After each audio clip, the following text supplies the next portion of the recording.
To the first Punic War today. I know. So a couple of things to keep in mind. If you got your final draft for your book report done, you can turn that in. I'm well aware of the fact that some of you had trouble getting your book, and I've still got a couple of rough drafts that I haven't quite raised. So if you prefer to delay that and wait till you get your rough draft and all that, that is fine. I do want you to keep working on your projects this week. They will probably be due the second week of November, I think. So if you have a really small project like making hardtack, that'd be really easy to do. If it's more complicated, like forging a knife or making a longbow, you got some work ahead of you, Jack. Do you think they're gonna be okay if I bring in a double-sided machete made of lawnmower blade? That'll be fine. Okay, good. Just have it in some kind of a case or a package. Okay, so that's all we're really doing for the next week or so. I'm supposed to showcase our skill. You can, if you don't feel comfortable bringing it to class, you can always email me pictures of it. Okay. Now, there will also be if I remember to send out, there'll be a couple of videos perhaps that I want you to watch over the Punic Wars. Now, we're kind of picking up where we left off with, I think last time we talked a little bit about the structure of the Roman army and the 5 basic types of soldier. You had the velites that were light infantry. You had the hastati, or the first line of heavy infantry. Principes were the main line of heavy infantry, and then the triarii that backed them up, being the oldest and most experienced. And then you have, of course, the equites, which are almost never important because they almost never did anything. Roman cavalry is famous for putting away. Now it's time to talk about the infantry and the methodology of Carthage. Okay. So before we do, we need to remind ourselves of what has happened over the last. I mean, we're picking up here in about 270 before Christ. Okay. We need to remind ourselves of what has just happened in the Mediterranean, right? We just had the conquests of Alexander the Great. He just kicked Persia's butt. He reduced them to rubble, and he divided up. Well, he didn't divide up, but after he died, his empire was divided up between his generals. So you've got Greece and Macedon, which is still Antipater and his folks are still hegemons of Greece, which just means leader. Not necessarily like an emperor, but more like a overseer or the most powerful ruler. Okay. You had the Ptolemaic regime in Egypt. Okay. They are Greek rulers of Egypt. It's important that you realize when we meet Cleopatra coming soon, when we start talking about the period of the Roman Empire, this is more like the rise of the Roman Empire. Cleopatra is a Greek. She spoke Greek. She was descended from Greece. Okay, I know a lot of people want to make her into some kind of a African queen, and that's fine, but her skin tone was more like ours. Not that it really matters, but just to point that out. Okay, by the way, she was the first of the Ptolemaic rulers to actually speak Egyptian. Okay, most of the all of the Ptolemaic rulers before then had spoken Greek. They didn't even bother learning Egyptian, because why would you? Because they're ruling over these people and leave them to their own language. Okay, so that's what's going on just to the east over here. Remember, the Tyre has been destroyed. Alexander the Great destroyed Tyre. What was it, 334, something like that? With the destruction of Tyre, we had a lot of refugees that fled to Carthage. Okay, a lot of women and children. A lot of people with their ships just left and went to Carthage. So Carthage was already rivaling Tyre as a very important area of trade. And now she's dominating. Okay, this is what, 50, 60 years after that. Okay, so she is undisputably the leader of the Mediterranean, except for Syracuse and Rome. Okay, so So what's been going on in Rome? Well, they've just beat the Etruscans. Okay, the Etruscans lived up here to the north of Rome. Okay, and the Romans kicked their butts and almost wiped them out. There's not much left of Etruscan culture at this point, which, by the way, really worried the Gallic tribes. The Gallic tribes up here were very concerned that they were next, right? Because they saw how the Etruscans were treated. And so they have every reason to suspect that Rome's battles are not necessarily battles of conquest, but battles of extermination and replacement. Because that's kind of what happened to the Etruscans. Okay. Now, Rome has also been busy fighting the Samnites. The Samnites lived in southern Italy, the boot part here. And Rome, after defeating the Etruscans, turns our attention to the Samnites. And they turn out to be a really persnickety, very difficult to defeat people, but they finally are defeated. Okay. About that time, Carthage finally starts kicking out Greek tyrants. Remember, not all of the Greeks were democracy-loving, Athenian type Greeks. Syracuse is ruled by a tyrant for a while. And by the way, this is about the time of Archimedes. Okay, so Syracuse is a very important Greek city-state, and Archimedes living there might give you some idea of just how much art and science is being done, proto-science, in Syracuse. Okay, Syracuse for later on, when the Romans try to conquer it, they always complain that Archimedes has some kind of horrible invention waiting for them as they approach the walls of Syracuse. Apparently, Archimedes had some way of forcing the Roman ships under the water, and the Roman general complained that Archimedes dunks my ships underwater as if they were wine glasses in a bowl. So you don't want to mess with Syracuse, okay? That's a really bad idea.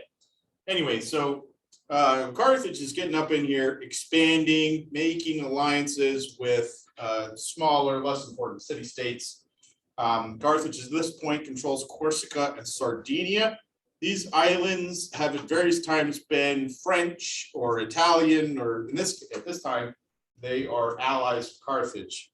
Carthage also has a little toehold over here in Spain. This is 270. Now, as we know, the Romans are a martial culture. What do we mean by that? Well, similar to maybe like the Spartans, but not quite as hardcore as the Spartans. The Romans, every man's a warrior, right? Now they've gotten away from the whole militia idea. They've gotten somewhat away from that and more towards a professional army. But their whole goal is to develop training regimens where you can raise an army fast, train it quickly, and have it fight in the Roman way. Okay.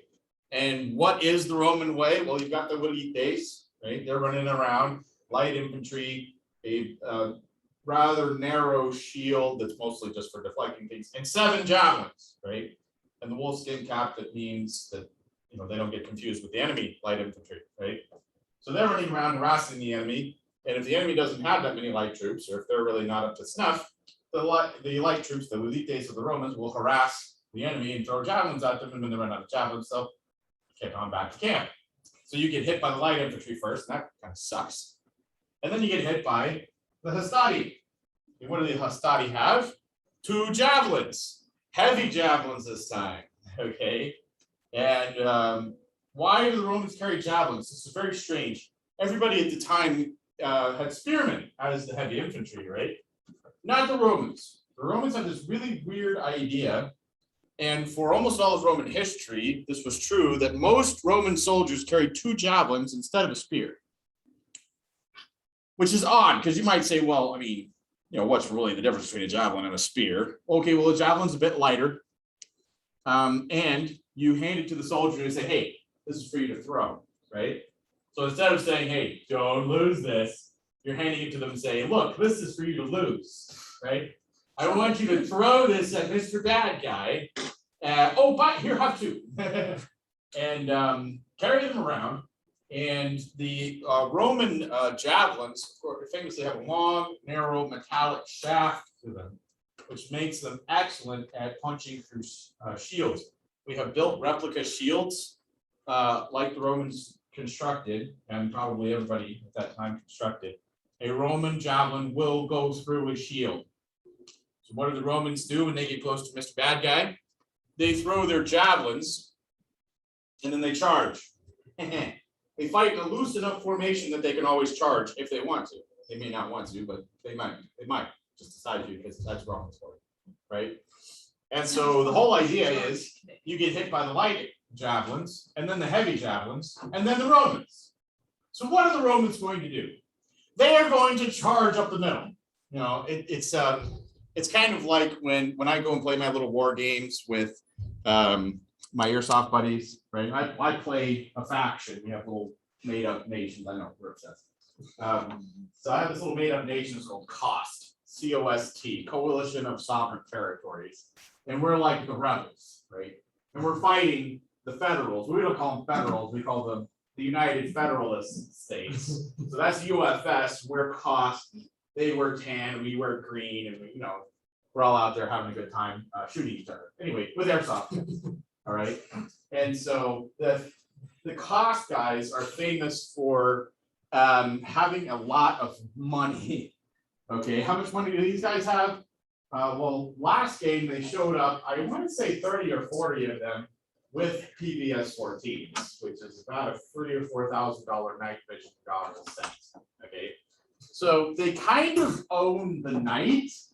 So if we want to win, we have to dominate the battlefield and score all of our points like in the beginning of the day, because you do not want to be out there after dark. There'll be lots of green eyes just hanging out in the woods. You're just like, we're right down there, aren't we? Yeah, we are. Let's just head back to the base right now. There's no sense fighting these guys. What's up? Can I go to the restroom? Yes, you may. Relieve the pressure.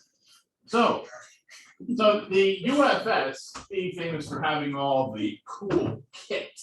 They're also famous for always charging up the middle. Like before the game, me and my buddy who runs all the vehicles, we'll all kind of meet and talk about what is our strategy. We have to control this checkpoint, we have to control this bridge, and this building's worth so many points. We sort of figure out what our strategy is for the day. And we're all kind of looking at each other, well, what if UFS flanks us on this side? And we all kind of laugh, like, no, they're gonna charge up the middle. We're all like, yeah, we know, but what if they flank? Okay, if they flank, we'll do this, that, and we have a plan in case they flank us. For the last 14 games in a row, they charge up the middle. They always charge up the middle. Where do you do this? American Mill Sim. It's a lot of fun. Kind of expensive, but so anyway. So what else can you play a war game with 600 people? Anyway, so in 12 tanks, like pretend tanks. Anyway. They're gun trucks, Jack. Do they have like airsoft guns on them? Yes. Airsoft. And also grenade launchers. Those things? Yeah. Kinda. Yeah. But Yeah, they're it's fake. still cool. It's still cool. It still explodes. Right? Anyway, so UFS is famous for always charging up the middle. And this was the Romans' plan, right? Remember the phalanx? Yeah, you get stuck in and you sort of, shove the other guys. They shove you and you shove them, and eventually somebody will be like, okay, we're done, and they'll leave, right? The Romans were like, so why don't we just plan for that? Why don't we design our whole force to get stuck in right up close and personal to the bad guys and make a sword that goes stabby, stabby, right? So the Roman swords, of course, you might have recognized this as a Roman sword. This is actually a Spanish sword called a gladius, right? And it is designed, it's a little bit on the short side. And you might look at it and be like, well, it's basically Spanish, isn't it? Which one, a longer one? Could the Romans make long swords? Yes, they could. They could make longer swords, but they didn't. Gladiators use longer swords. The equites use a longer sword, about the same length as a medieval army sword, or a long sword, whatever you want to call it, hand and a half sword, right? Not these. these are designed for fighting the Roman way, which is to have your giant shield, which is a boss script shield, right? And have your sword behind it. So you can attack high or attack low, and I'm not very good at it, but you get the idea that Mr. Bad Guy doesn't know where he's going to be attacked from because your blade is concealed until it just gets him right there. And it is, of course, designed as a thrusting sword for the most part, but it could also be used to cut. And this is the whole debate about sword. Was it a cutting sword or is it a thrusting sword? Yes, all the swords cut and thrust. All right, both of the things. Now this is designed as more towards the stabbing side of things. But if you were in a melee, you might use your sword to cut and just like try to whack people upside the head with it. That works. Thrusting is generally more effective. If there's 1,000 of you in a line, you're not gonna be swinging this thing around. There's a dude right there. Like that's your friend. You don't want to whack him upside the head. So in formation, you go stabby stabby. If you get yourself in a melee and you're all by yourself, you are swinging this thing around, acting like a wild person, trying to keep bad guys off you until your buddies come and help you. And don't ever do that again because you'll die. Probably the enemy will kill you, or we do. They don't kill you, we will. I don't think so. So they borrowed without permission. This type of sword was invented and perfected by the Spanish, the Iberian tribes over there that are actually controlled by Carthage. But the Romans saw it, like, you know what? That's a smashing good sword. Let's make our own. Yeah, and the Romans are famous for this. They have Corinthian helmets, Spanish swords. God only knows where they got their shield from. But this one just borrowed it from whoever they fought against. That's a really good idea. Let's make some. And this improved their army. They're always learning and improving their armies. Okay. So that's the Roman way. They charge up the middle. They always charge up the middle, and they have now developed the complicated tactics that we're going to see with Julius Caesar coming soon to a PowerPoint near you. Okay. Carthage has a totally different system. Now it's true that Carthage has a pretty hefty population at this time, but these are not a martial state. Carthage is a mercantile state. These are merchants. They're business people, doing business. They're not professional fighters. And to them, it seems silly to go out and fight wars. Like, you're good at sailing things around the Mediterranean. That doesn't mean that you're, necessarily Joe, sword fighter, right? So they hire professionals. To them, it makes a lot of sense. The Carthaginians are very, very wealthy, okay? Unbelievably wealthy.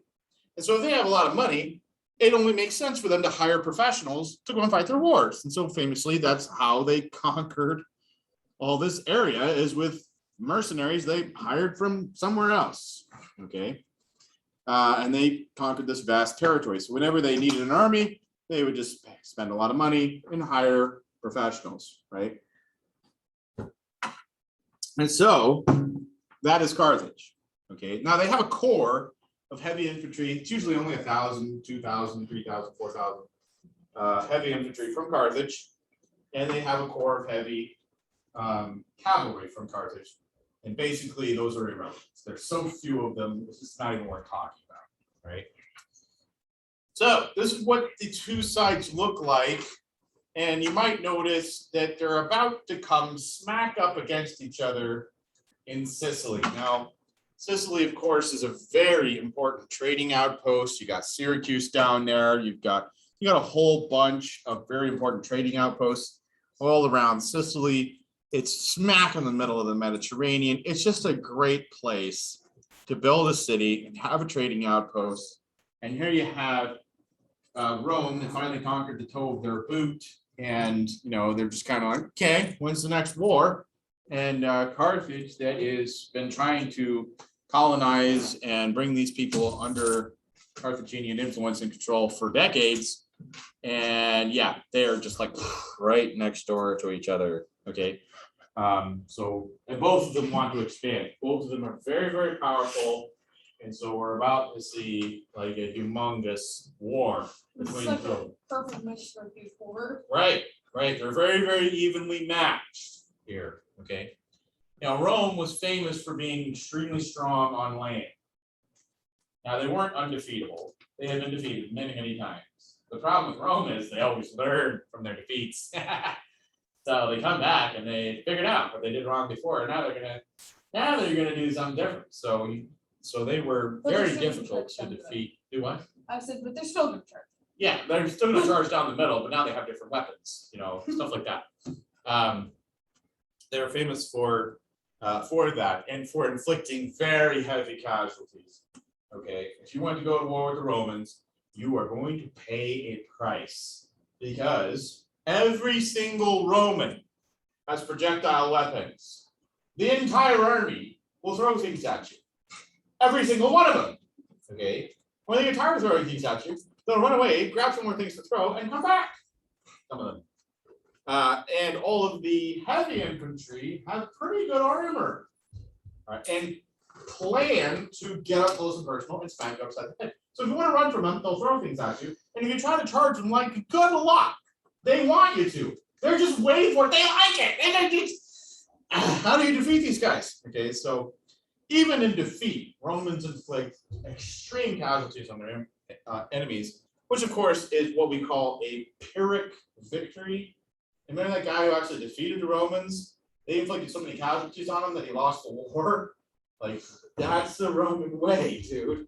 If you're going to go to war with Rome, you're going to have a lot of casualties, which is not something that Carthage can really do. Okay, so here's the thing.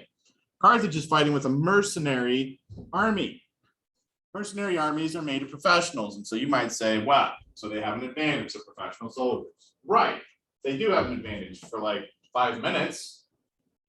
And then they start taking casualties and they're like, you know what? I signed up to get paid, not to get killed. So bye. So in the initial clashes between Carthage and Rome, a lot of times the Carthaginians would win the initial skirmishes and they're like, ha, we're professionals, of course. And then the Romans would be like, well, but now you get to go up close and personal with the Romans, and we're going to win that fight every time because we actually planned for this. This is our whole plan: is to get up close and personal and go stabby with our swords. And then of course the mercenaries start taking casualties and they run away like a bunch of rabbits. Run away, right? So that happens a lot. However, Rome can't really permanently win anything. Right? They'll win some battle on land after the Carthaginians have their initial success. And then the Carthaginians will bring in the navy and capture the city behind them. Right? It's just like, oh yeah, you guys don't have a navy. Wouldn't it be a shame if somebody moved in behind you, captured that city with all of your food, and just sat there for a while? And that happened a lot. Okay, in the first Punic War, right? Because in the first Punic, I'm getting ahead of myself. In the first Punic War, Rome has no navy at all, not a single ship. And they're going up against Carthage, which probably had 100, 150, maybe 200 ships. Not just ships. Carthage has a lot of really experienced sailors who know what they're doing. And they've improved on the trireme. The trireme is still a standard ship. But a lot of the Carthaginian ships are quinremes, 4 banks of rowers, faster, more maneuverable, better. Okay.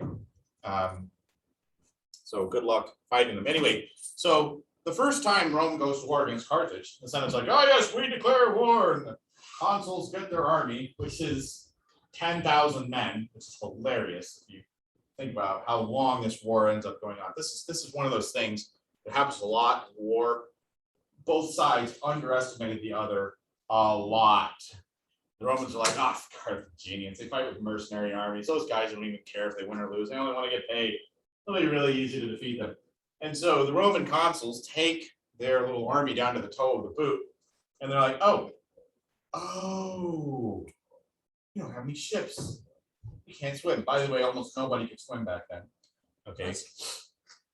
It was not a thing. It wasn't a thing. It was not a thing. Anyway, so it is so bizarre, isn't it? Do it. It's like you fall out of your boat. Oh, he's dead. Yeah, I am not making that up. We are not fish, we are not animals. So when Paul survives, the apostle Paul survives being shipwrecked, everyone was like, so basically the gods saved you because people don't survive being shipwrecked. Paul's like, I survived being shipwrecked twice. And they're like, what? What? That never happened. Need some rice? Can I see the cards? The Gladius, yeah. I don't remember how balanced it was. And it's not all that accurate. I mean, you can buy, by the way, reproduction swords that are $400, $500, $600. That's more like a costume sword, which you can handle. It's better than a wall hanger, but it's if you whack something with it, it's very front heavy. Yes. Yeah. Yeah, because the handle is not very accurate, right? It would be more better. Try if it were. stabbing. I mean, it works, right? Okay, so, the where was I? So the Romans get down to the end of the boot, get down to the end of the boot, and they have no navy, all right? And so they're like, well, we'll just hire a bunch of local ships, local guys to ferry us across to Sicily, and they get ambushed by the entire Carthaginian navy. And the leader of the Carthaginian navy is like, ha! I shall not allow the Romans to even bathe their hands in the water. And it's like, you can't even wash your hands over here, like, shoot. And he's very stern, very strict. He catches them all in the act, trying to move an army into Sicily. He's like, now shame on you for even trying. Get out of here. He lets them all go. But again, it's weird. Oh, I was talking about, they underestimate the other side. That's very common. Okay, in warfare. So he underestimates the other side, and he tells them, don't you try that again now. Right? And right? And the Roman consuls are like, okay, we promise we'll never do it again. And they go back to Rome and they get all their guys and like, is it dark yet? Okay, here we go. We're going again. And they cross at night, of course, when they can't be seen. And then they show up the next day with an army in Messina. Okay, and they win that battle. So the Carthaginians kind of like, oh, that's not cool. And thus begins the First Punic War. Oh, I want to emphasize one of the reasons why Rome was so aggressive. Okay, you might say, wait a minute, isn't Rome a republic? Well, they have to vote on everything. Surely there are some people who are like, not going to war, it's kind of cruel. It's kind of mean. I don't want to go to war. Why don't we can't we all just get along with everybody? Yes, there were some of those people, not very many in Rome. Remember, it's a martial culture. Remember, the women are not allowed to vote. That is not very helpful. Anyway, so there are people who are like, look, going to war is just going to get a lot of people killed. Let's not. But most people are like, you know what, going to war is awesome. It's a way to get rich. So look, we've conquered our entire peninsula. We're doing really well. We figured out how to do this whole military thing, and let's keep going, right? So, so one of the things that Rome does that accidentally makes it really aggressive is they only elect their consuls for 1 year. The consul runs the army. He's not like a president. Most of his power at this time in history, anyway, has to do with, hey, he gets to order around the army, and so the Roman Senate is like, hey, you are good sir, have 5,000 soldiers. You have to go to that component, and you're like, okay, we got a year. Great. What are we gonna do? And if you want to make your mark in history as a Roman consul, you got to do it right now. Okay, so you don't have time to fight a long, drawn-out war and do this, do that, just kind of halfway. No, you've got to win. You've got to conquer them. You've got to really impress everyone with how good you are at commanding the army, because you can only do it for a year, and then you have to be put out to pasture. You cannot get re-elected as consul. Oh, and by the way, to be elected consul, you've got to be a certain age. I forget how old it was. I think it was 35, which, by the way, was life expectancy back then. So you don't have a lot of years left to live at that time in history. Okay. And you had to have all these qualifications. You had to have served in the army. You had to have a certain number of years of service. You have to have all these previous offices to be elected to. So there's only a handful of people that could be elected consul, and then there's two of them. They're co-consuls for 1 year, and then they're out of it. Okay, so Rome was famously, sort of accidentally, on purpose, sort of created an army that was very aggressive because, hey, if you want to have your triumph, if you want to conquer some enemies and make some money, you're going to have to do it this year.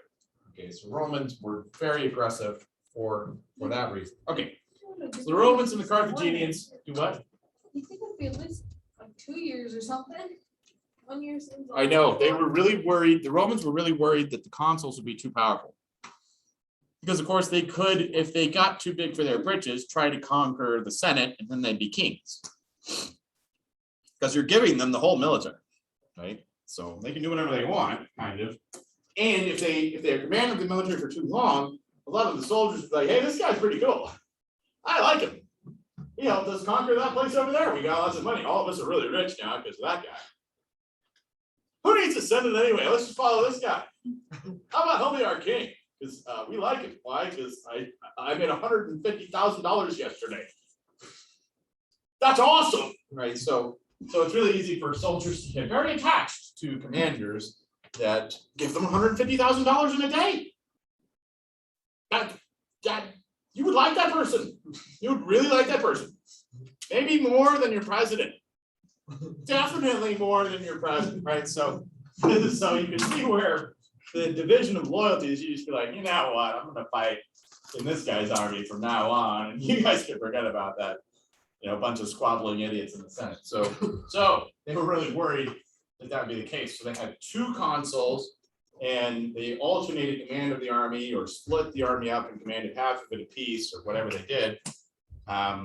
For that reason, they don't want the military taking over the rest of Rome. That would be bad. Okay.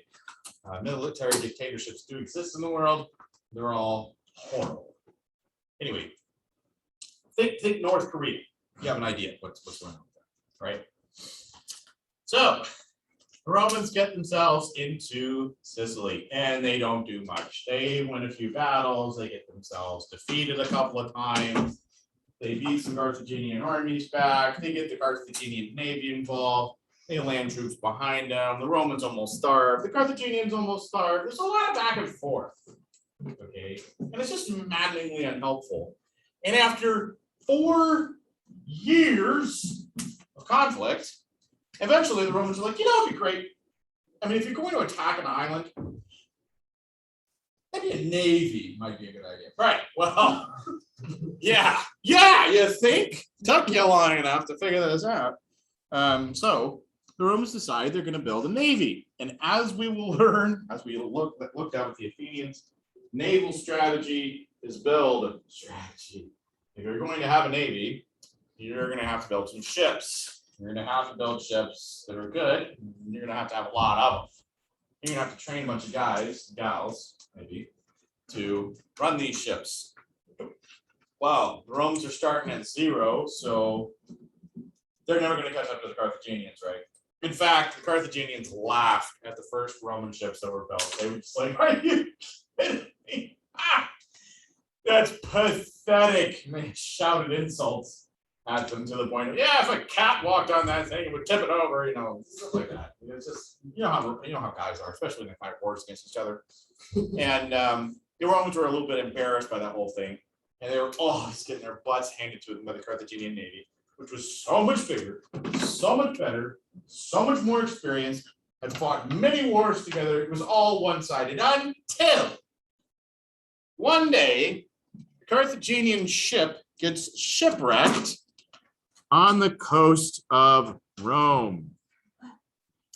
And what happens then? Well, the Romans are like, okay, I think we know how to do this. Why don't we get Bill up in here and see if he can reverse engineer this thing for us? And let's try and build our own version of the trireme. And that's exactly what they did. And they built a gajillion of them, not really a gajillion, but a couple of hundred, enough to challenge the Carthaginian navy. Now, they knew what the Carthaginians were going to do. They're going to try and ram, right? That's the whole point of building a ship like this, with a big brass ram at the front of it, is to ram the other guy and laugh at them as they sink in the sea. And of course, all of them are going to drown because nobody can swim, right? Well, the Romans are like, okay, so you're telling me that the Carthaginians are going to try to ram us. Well, what if we invented something that prevented them from ramming us? The Romans invented a corvus. Okay, corvus means crow or raven. Okay, and they named it that because of the weird beak shape of this giant spike on the end of it. And they would basically lower it down onto the Carthaginian ship as they got it close. And this would keep the Carthaginian ship from ramming them. And it's a gangplank. We just turned a naval battle into a land battle. Oh yeah, we're really good at land battles. That's our whole plan, is to fight land battles and win them for Romans, right? And so the first time that Roman corvus ships were used in a proper naval battle, the first major naval battle between Rome and Carthage, the Romans actually won their very first naval battle because of these things. The Carthaginians were freaking out. Like every time we get close enough to these guys, they drop the corvus on us and they capture the ship. Okay, so even though the Carthaginians outnumber, right? And then there are Roman ships after that, right? The Carthaginians don't usually survive. So they start with 130 ships on either side, but the Carthaginians lose 30 or 40 ships, and then Hamilcar retreats. So the Battle of Milea, I think it is an overwhelming, not an overwhelming, but a decisive Roman victory. The Carthaginians withdraw after they figure out that there's really nothing they can do against the corvus. Now here's the problem with the corvus. It makes the ship stupid level top heavy, okay? Making a ship top heavy is bad juju, all right? Why? Well, what if a storm comes up? A storm comes up, it'll blow your ship over. If your ship blows over, it'll sink. Everybody on board will drown because nobody can swim, okay? Nobody. And so the Romans lose hundreds of ships to a storm, not just one storm, but many storms that happened during the First Punic War. The Romans lose so many ships and so many men fighting these wars that they hate the Navy, okay? And basically, after they defeat the Carthaginians, they build roads everywhere so they don't have to sail anywhere. They're just like done with ships. And one of the reasons why is, they made their ships real top heavy, which is a decisive advantage until, the wind blows. The wind would never do such a thing. But yeah, it would. Okay. So the Carthaginians figure out tactics against the corvus, but still they lose the second battle, naval battle in this war. And at that point, the Romans are starting to gain the upper hand on the island. They're starting to be able to feed their troops. Soldiers fight a lot better and they're not starving to death. They're starting to really cause some problems. And one dude named Hamilcar Barca really starts to show some promise. Hamilcar Barca is Hannibal Barca's dad, right? And basically, he's the only Phoenician with any brains, okay? Now, all the other Phoenicians are tradesmen. For some reason, this guy is an ex-military commander. He fights guerrilla warfare against the Romans, cutting off their supply lines, attacking them at night, burning down all their stuff. He only has like 20,000 men, but he's famous for never losing a battle against the Romans, because he's got it figured out. Because what the Romans do? Charge up the middle. Who could have predicted this? Okay, well, we're not going to fight them toe to toe. We're going to run away, and they're going to be like, "Charge for Rome!" Whatever they're going to say. And we're just going to throw things at them. Yeah, let's get a whole bunch of guys up here who know how to sling stones. Aha. Well, we're not going to give you stones. We're going to make you lead bullets, little 1 ounce chunks of lead to throw at the Romans, because they have heavy armor, but not that heavy. And yeah, so there's a lot of projectile warriors that Hamilcar guys put together, and they get to be a pretty effective fighting force. And they do a lot of damage to Rome. Okay, he becomes so famous that he gets put in charge of the Carthaginian navy, and he has some really good strategies. But the Romans had this technology he had no idea even existed, and so he kind of loses the first major battle.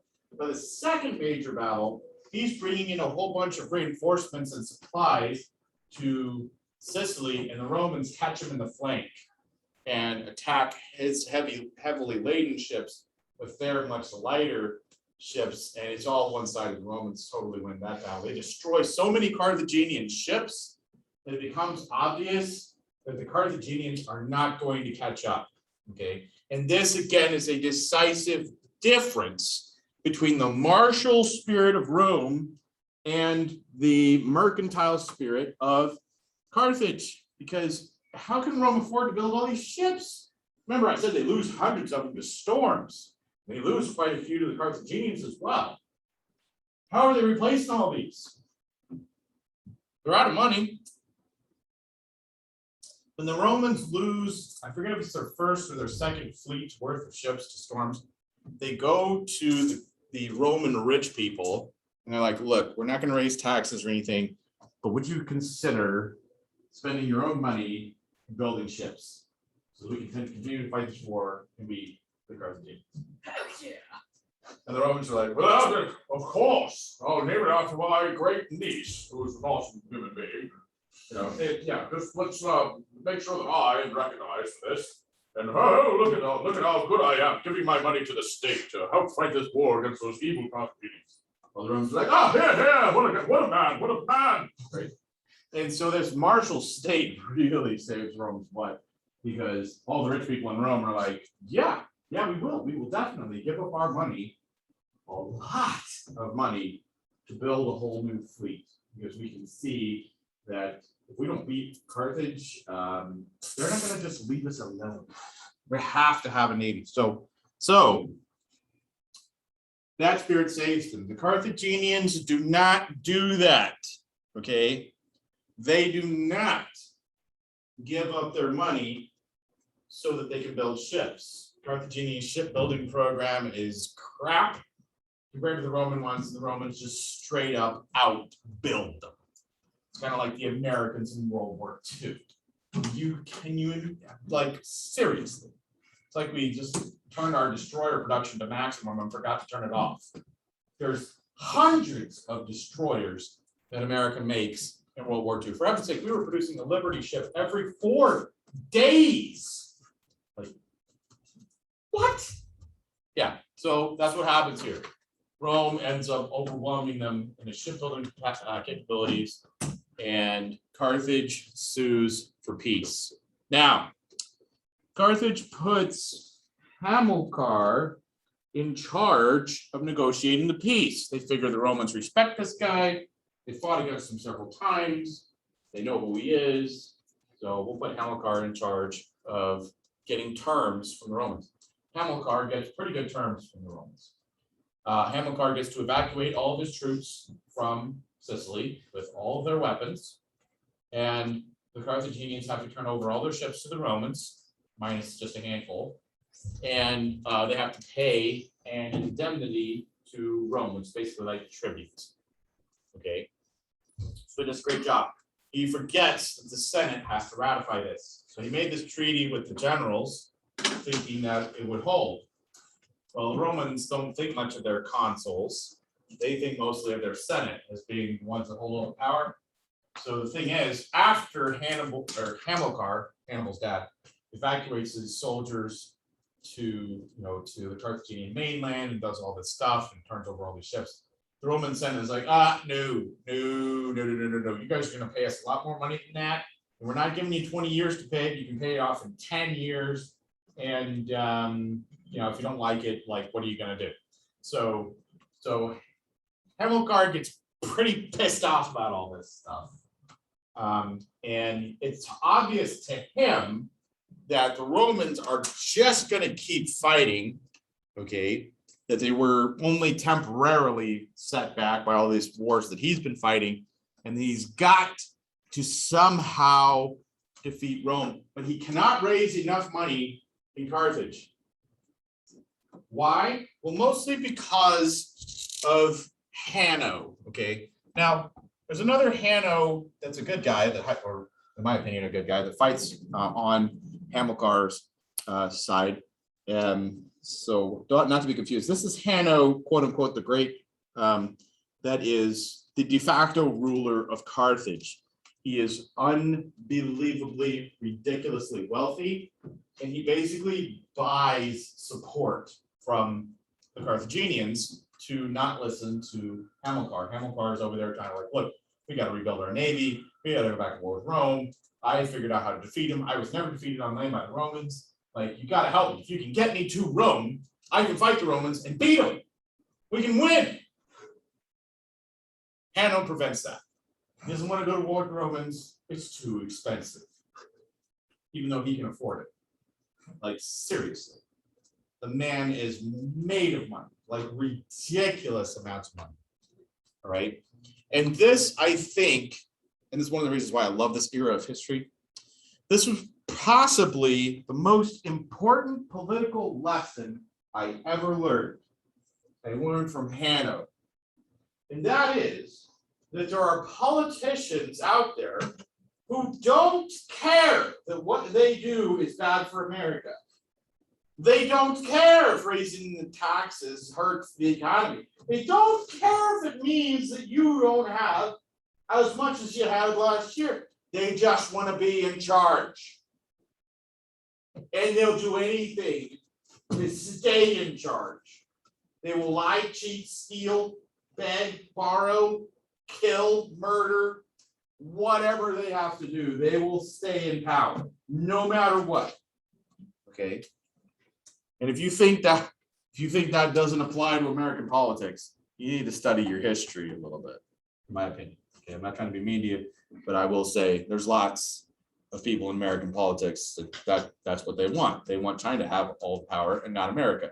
And so when you realize, for example, a certain American politician, I won't say his name, Biden, sorry, owns a large share in the world's largest electric car manufacturer, that is a Chinese company, it starts to make sense why he might have, I don't know, really screwed up the withdrawal of American troops from Afghanistan. Because Afghanistan has the largest lithium deposits in the world.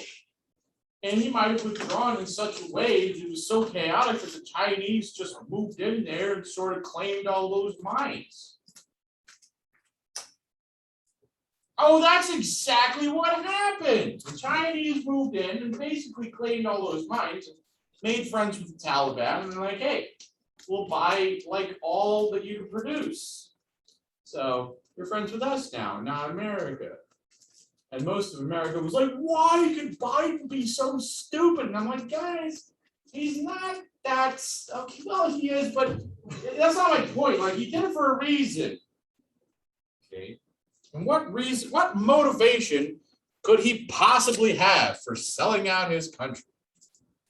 What possible motivation could make somebody sacrifice thousands of American lives? That's how evil he is. Like, have you heard this man talk? Have you seen what he does to women? Have you seen the kinds of things that, like, do you know about some of the stuff that American politicians have done? Do you know why a certain person was suicided in prison? These are dark times, man. And look, there's nothing you can do about the politics. Just forget about it. There's nothing you can do. You can vote. Maybe they'll count it. Maybe they won't. You've got to help your own family. You've got to help your church. You got to help the people right next to you, because there's nothing you can do about Washington, D.C. Don't even worry about it. The Lord has it all under control, okay? It's way above my pay grade. And no offense, it's a little bit above yours too. All right? What you can do, you can help your people. These are your people. All right? Anyway, so what did Hamilcar do? He decided, screw the politicians, I'm gonna help my people. And he decides that all he needs is money. That's what, if you're gonna fight the Romans, well, you're gonna have some money. And what does Hamilcar do? Well, he gets together with Hanno and he gets himself assigned a generalship of Spain, which is that tiny little strip of land over there in the Iberian Peninsula. Well, of course, Hamilcar being Hamilcar. But so after he figures out that Hanno's just going to outspend him, there's nothing he can do to raise support in Carthage, he goes and raises his own dadgum support, conquers the Iberian Peninsula, man. All of them. He takes a bunch of mercenaries over there. Rumor has it many of the mercenaries that he fought with admired him, for the way he fought the Romans. He conquered the entire Iberian Peninsula. Didn't even take him that long. The Iberian Peninsula has a lot of silver mines on it. So Hamilcar got stinking rich, man. And oh, by the way, he doesn't need support from Carthage anymore because now he has a land route into Rome, doesn't he? And he is going to show these Romans how to really fight. This man is a military tactical genius, except for one thing. He fights from the front of his army. You're not supposed to do that. Okay, it inspires your men, all that stuff. They admire you, because you're subject to the same dangers that they're subjected to. But they got to watch their general, their beloved general that they were so devoted to, the man who supported them, the man who made them wealthy, the man who gave them power, the man who taught them how to fight as one unit. That guy died in front of them in a battle with the Iberian tribe in the northern part of what is today Spain. Okay, so unfortunately, he wasn't able to learn from history. He should have, but he wasn't. Alexander the Great got away with it, right, most of the time. Hamilcar did not, and this is why you do not fight in the front of your army as a general. All right, even George Patton didn't fight from the front of his army, very close to the front, but not quite the actual front. Okay. So Hamilcar dies. Well, this is playing right into the plan of Hanno. Hanno is like, well, we'll just assign this guy some podunk outpost on the edge of the empire, and maybe he'll die in battle. It's very aggressive. So Hanno thinks all his problems are over until a relative of Hamilcar takes over the army. His name is Hasdrubal the Fair. His control of the army is very short, because when Hanno hears that a relative of Hamilcar has taken over the army in Spain, which at that time is at least 80,000 troops, hand-picked, right? These are veterans. These are men that Hamilcar has trained for years, all right? Hanno gets really worried that he's going to start another war with Rome that's going to cost him a lot of money. And he has Hasdrubal the Fair poisoned. He assassinates him, kills him. Okay, that's how evil he is. Well, how do you think that made the army feel? Oh, they were not big fans of that move. Well, How'd they know that he was the one that poisoned? good question. Probably figured it out. That they caught the spy and those kinds of things. Somebody recently from Carthage that pretended to be loyal. You can tell when people are fake, right? Anyway, so they caught the guy and they ended up figuring out what had happened to Hasdrubal. Well, enter one Hannibal Barca. Now, first of all, let's talk about this guy's name, Hannibal. Okay, we're familiar with Baal, aren't we? Being students of the scriptures, Baal is a false god that Elijah was fighting on Mount, was it Mount Carmel, I think? Yeah, all that stuff. Well, this was a god borrowed from the Phoenicians, of course, god of wealth, a very powerful false god, according to people that followed him. Well, Hannibal means literally the grace of God or the power of God. This kid was named by his parents the power of God. Like, seriously. Hannibal had been on military campaigns since he was 8 years old. He'd been dragged around with the army by his father, and he was not spoiled. His father was very rich and powerful, very respected. Hannibal slept on the ground, like all the other troops, just like his dad did. Okay. He didn't have any better food than the troops had. He had no privilege that the common soldier of the army didn't have. Okay. So he was one tough guy. He had watched his dad win all these battles, and his dad taught him everything that he knew. So Hannibal is pretty smart. He has the same military genius as his dad. And the soldiers recognized him when they saw this guy. When they decided to make him ruler of the army, and I'm butchering this, but basically the common soldier was like Hamilcar is given back to us. This Hannibal guy, this is the guy. This is different from Alexander the Great. Remember, Alexander the Great had to repeal taxation to become king, right? Alexander the Great didn't even call himself king until after he had conquered Tyre.